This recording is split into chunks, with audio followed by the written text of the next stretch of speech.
வீரயுகநாயகன் வேள்பாரி பாகம் 17.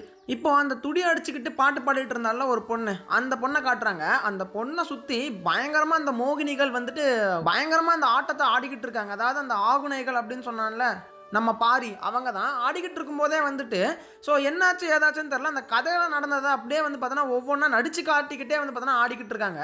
ஒரு கட்டத்தில் அந்த ஆகுனிகளில் ஒருத்திங்க வந்து பார்த்தோன்னா என்ன பண்ணிட்டாங்கன்னா, அந்த கோலத்துக்கு நடுவில் போடப்பட்டிருந்த அந்த வெண்சாந்து உருண்டை இருக்குல்ல, அந்த வெண்சாந்து உருண்டையில் 2 மாட்டினுடைய கொம்பை வந்து பார்த்தோன்னா நட்டு வச்சுருந்தாங்க. இவங்க ஆடுற ஆட்டத்துக்கு அந்த கோலமே வந்து பார்த்தோன்னா அழிஞ்சு போச்சு. அந்த அளவுக்கு வந்து பார்த்தோன்னா ஆக்ரோஷமாக ஆடிக்கிட்டு இருக்காங்க. சுற்றி இருக்கக்கூடிய எல்லாருமே வேண்டாம் தாயி வேண்டாம் தாயின்னு சொல்லி கத்திக்கிட்டே இருக்காங்க. அந்த அளவுக்கு அந்த ஆட்டம்ங்கிறது இருந்திருக்கு. ஒரு கட்டத்தில் அந்த வெண்சாந்து உருண்டைக்கு நடுவில் வைக்கப்பட்டிருந்த அந்த 2 கொம்புகள் சொல்லியிருந்தேன்ல, அந்த 2 கொம்புகளை ஒரு மோகினி ஒருத்தங்க வந்து பார்த்தோன்னா எடுத்துட்டாங்க. எடுத்த உடனே அங்கே இருக்கிற எல்லாரும் வேண்டாம் தாயின்னு சொல்லி கத்துன்னு கத்துறாங்க. அப்படியே அந்த 2 கொம்புகளை எடுத்து தன்னுடைய நெஞ்சுக்கு நேராக வச்சுட்டு குத்தலாம் அப்படின்னு சொல்லி போகும்போது திடீர்னு இடது பக்கத்துல இருந்து ஒருத்தங்க தட்டி விட்றாங்க அந்த கொம்பை. அந்த கொம்பு வந்து பார்த்தோன்னா தூரமாக தள்ளி போய் விழுகுது. யாரா தட்டி விட்டாங்க அப்படின்னு சொல்லி எல்லாரும் திரும்பி பார்த்தா அவங்க தான் நம்ம குலநாகினி. இப்போ நம்ம குலநாகினியுமே வந்து பார்த்தோன்னா ஆக்ரோஷமாக எழுந்திரிச்சு அவங்கள வந்து பார்த்தோன்னா ஆட விடாமல் தடுக்கிற மாதிரி ஒன்று பண்ணுறாங்க. இப்படி தட்டி விட்ட உடனே வந்து பார்த்தோன்னா அந்த ஆக்னிகள், அந்த மோகினி இருக்கால ஒருத்தி எடுத்து குத்த போனால, அவள் வந்து பார்த்தோன்னா ஆக்ரோஷமாக நம்ம குலநாகினியை பார்த்து ஓடி வரா.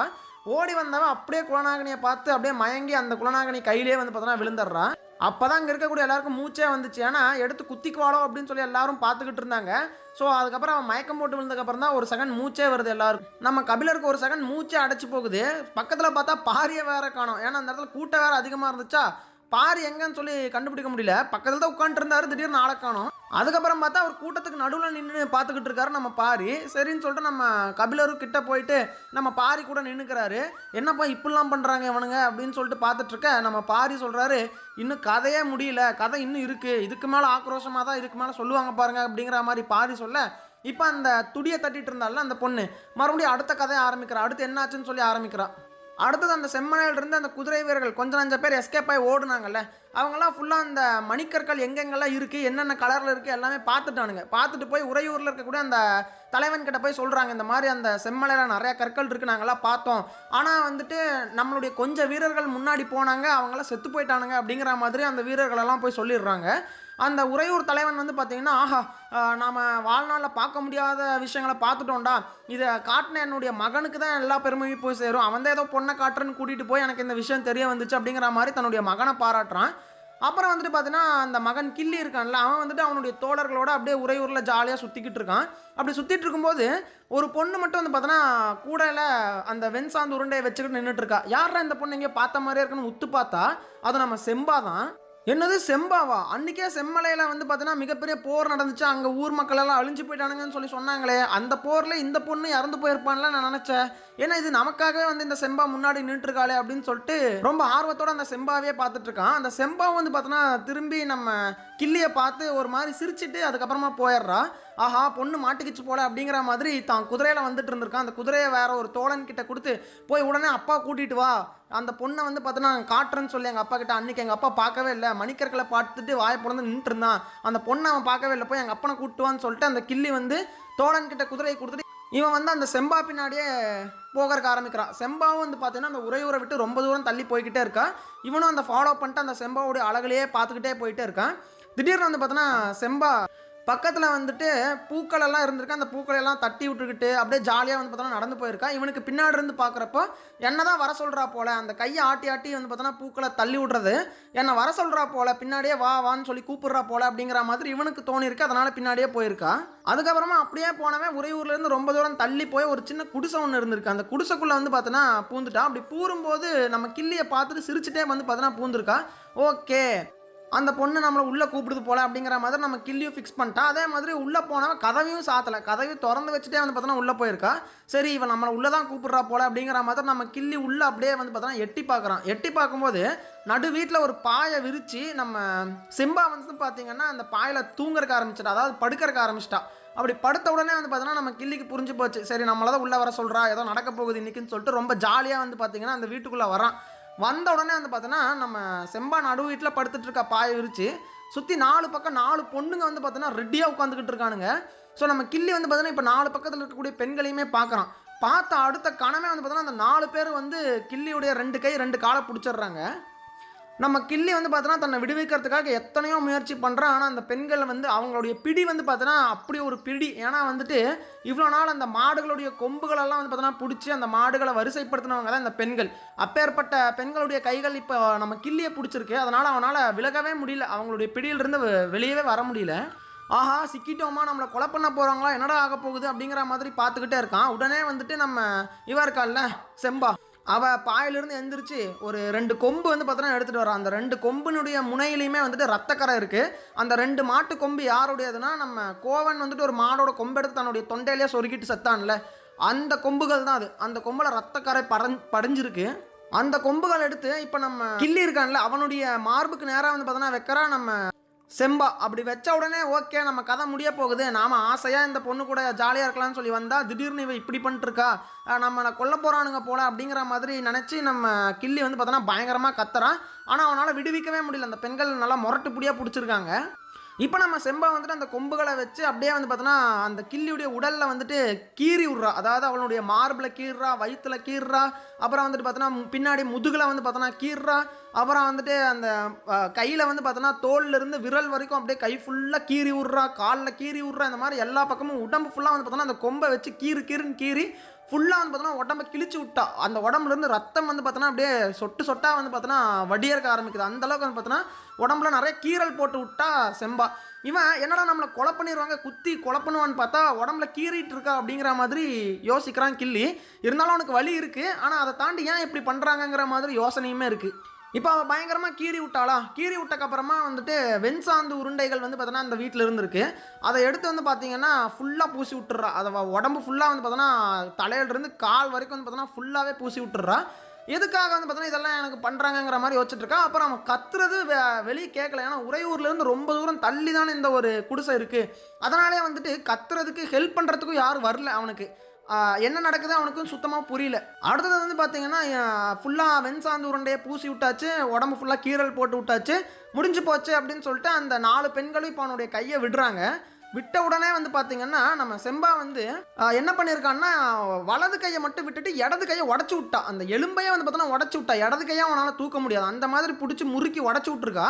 அதனால் அவனால் அந்த இடது கையை தூக்க முடியல, வெறும் வலது கை மட்டும்தான். சரி இப்போ போடா அப்படிங்கிற மாதிரி விட்டுடுறாங்க. கிள்ளியும் வந்து பார்த்தீங்கன்னா ஆஹா சரி உயிர் தப்பிச்சாவே போதும் அப்படிங்கிற மாதிரி அங்கேருந்து ஓடி வந்துடுறான். ஏன்னா 2 கையை அவனுக்கு விட்டு வச்சோன்னு வச்சுக்கோங்களேன், அங்கே இருக்கிற 4 பெண்ணுங்களையும் போட்டு பொழந்துருவான். ஏன்னா கிள்ளி எதுக்குனால அவனுக்கு கிள்ளின்னு பேர் வந்துச்சுன்னு தெரியும்ல, எதிர்நாட்டு வீரர்களை தலையை கிள்ளி எடுத்துகிட்டு வந்துடுவான். அதனால தான் கிள்ளி, அந்தளவுக்கு ஒரு பெரிய வீரம் தான். ஆனால் இந்த பெண்கள் சூழ்ச்சி பண்ணி அவனை கை காலை பிடிச்சி இந்த மாதிரி பண்ணி விட்ருக்காங்க. அதுவும் இல்லாமல் ஒரு கையும் உடச்சி விட்டாங்க. இதுக்கு மேலே கிள்ளியால் வந்து பார்த்தோன்னா பெருசாக அந்த இடத்துல சண்டை போட முடியல, உடல் முழுவதும் காயம்.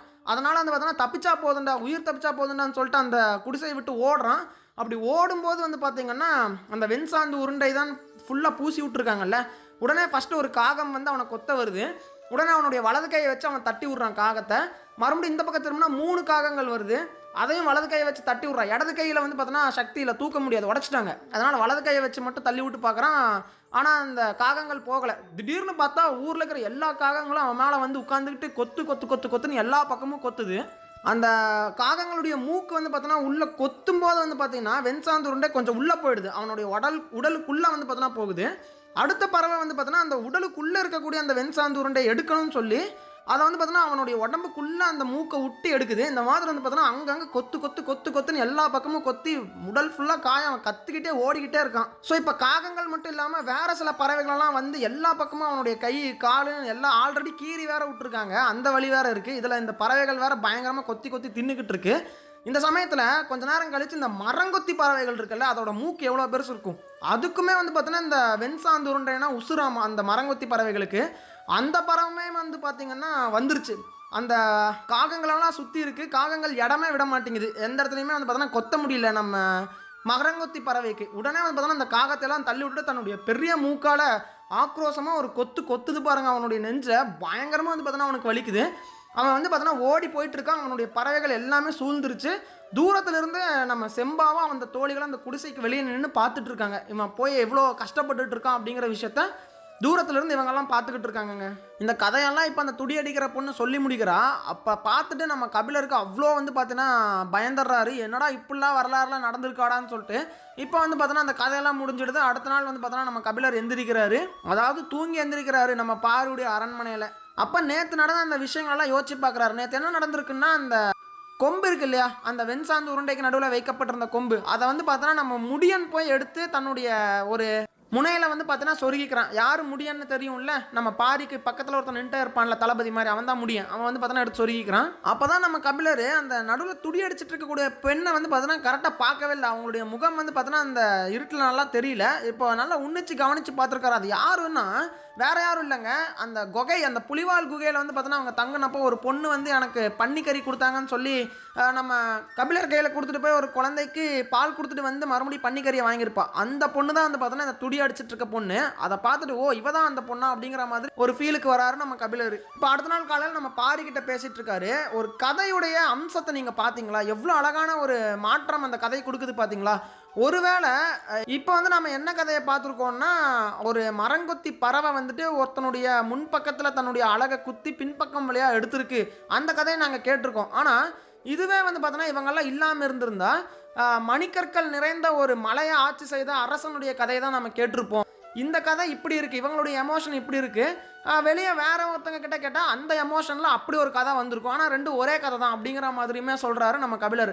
அந்த கதை சொல்கிற விதத்தில் தான் எல்லாமே இருக்குது. கதைகள் தான் வந்து பார்த்திங்கன்னா இந்த மனிதர்களுடைய நம்பிக்கையவே கூட்டுது அப்படிங்கிற மாதிரி நம்ம கபிலர் சொல்லிட்டு இருக்காரு. அதுக்கப்புறமா வந்து பார்த்தீங்கன்னா நம்ம பாரி சொல்கிறாரு, இன்றைக்கி இரவு ஒரு கதை இருக்குது, ஆனால் அந்த கதையை நீங்கள் கேட்க வேணாம், ஏன்னா நீங்கள் கொஞ்சம் உடல்நிலை சரியில்லாத மாதிரி இருக்குது, நீங்கள் இன்றைக்கி ஓய்விடுங்க அப்படிங்கிற மாதிரி சொல்ல, ஏன் இன்றைக்கி கதையை நான் ஏன் கேட்கக்கூடாதுன்னு சொல்லி கபிலர் கேட்குறாரு. ஆமாம், இந்த கதை ரொம்ப பயங்கரமாக இருக்கும், ரொம்ப அச்சமூட்டக்கூடியதாக இருக்கும், அதாவது ரொம்ப பயமுறுத்துகிற மாதிரியான கதையாக இருக்கும் அப்படின்னு சொல்ல, ஏப்பா பயமுறுத்துற கதை தானப்பா நேற்று நைட்லேருந்து நான் கேட்டுட்ருக்கேன், முந்தானையாளோ கேட்டதும் பயமாக தான் இருந்துச்சு, நேற்று கேட்டதும் எனக்கு பயமாக தான் இருந்துச்சு, இன்றைக்கி என்னப்பா அப்படி பெரிய பயம் அப்படின்னு சொல்லி கேட்க, ஆமாம் இந்த கதை ரொம்ப பயங்கரமான கதை அப்படிங்கிற மாதிரி சொல்ல, ஆமாம் இன்றைக்கி என்ன கதை சொல்ல போகிறாங்கன்னு உனக்கு எப்படி தெரியும், அதான் அந்த விலங்கு வந்து கூடையிலிருந்து எந்த பழத்தை எடுக்குதோ அந்த குலத்தினர் தானே வந்து பாடுவாங்க, அப்போ அந்த விலங்கு என்ன பழத்தை எடுக்கும் நீ எப்படி இன்றைக்கே சொல்ல முடியும், உன்னால் இன்னைக்கு காலையில் எப்படி சொல்கிற அப்படின்னு சொல்லி கேட்டால், இல்லை இன்றைக்கி அந்த விலங்கெல்லாம் வந்து பழமெல்லாம் எடுக்க வேண்டியதில்லை, இன்றைக்கி 3வது நாள் அந்த பழக்கமெல்லாம் இல்லை, ஸ்ட்ரைட்டாக வந்து பார்த்தோன்னா பாட்டு பாடுறக்கு ஆரம்பிச்சிருவாங்கன்னு சொல்லி நம்ம பாரியும் சொல்கிறான். ஏன் இன்றைக்கி மட்டும் ஏன் வந்து அந்த விலங்கெல்லாம் வர்றதில்லை, ஏன் வந்து பாட்டு பாடுறாங்கன்னு சொல்ல, நான் உங்ககிட்ட சொல்கிறேன், நீங்கள் வரீங்களா இன்றைக்கி அப்படின்னு சொல்லி கேட்க, அதில் கன்ஃபார்மாக வரீங்களான்னு சொல்லி கேட்க, நான் கண்டிப்பாக வருவேன், எந்த பயமுறுத்துகிற கதையாக இருந்தாலும் நான் கேட்பேன்னு சொல்லிட்டு இப்போ வந்து பார்த்தோன்னா 2 பேர் நடந்து போகிறதுக்கு ஆரம்பிக்கிறாங்க. அப்போ தான் நம்ம கபிலர் கேட்குறாரு, ஆமாம் என்ன பிரச்சனை, ஏன் வந்து இன்றைக்கி மட்டும் அந்த சம்பிரதாயம் இல்லை, அந்த விலங்கு பழம் எடுக்கிற சம்பிரதாயம் இல்லைன்னு சொல்லி கேட்க, ஆனால் ஆமாம் இல்லை அதை வேறு நான் சொல்ல மறந்துட்டேன்லன்னு சொல்லி பாரி சொல்கிறான். என்ன அப்படின்னா, ஒரு விலங்கு வந்தால் பழம் தான் எடுக்கும், ஆனால் இன்றைக்கி அந்த கூடையில் பழம் வைக்க போகிறது கிடையாது, பாம்புகளை தான் நாங்கள் வைக்க போகிறோங்கிற மாதிரி சொல்கிறோம். என்னது பாம்பான்னு சொல்லி கேட்டால், ஆமாம் இன்னைக்கு நாகக்குடி அப்படிங்கிற ஒரு குடியினருடைய கதையை தான் நாங்கள் கேட்க போகிறோம்னு சொல்கிறான் நம்ம பாரி.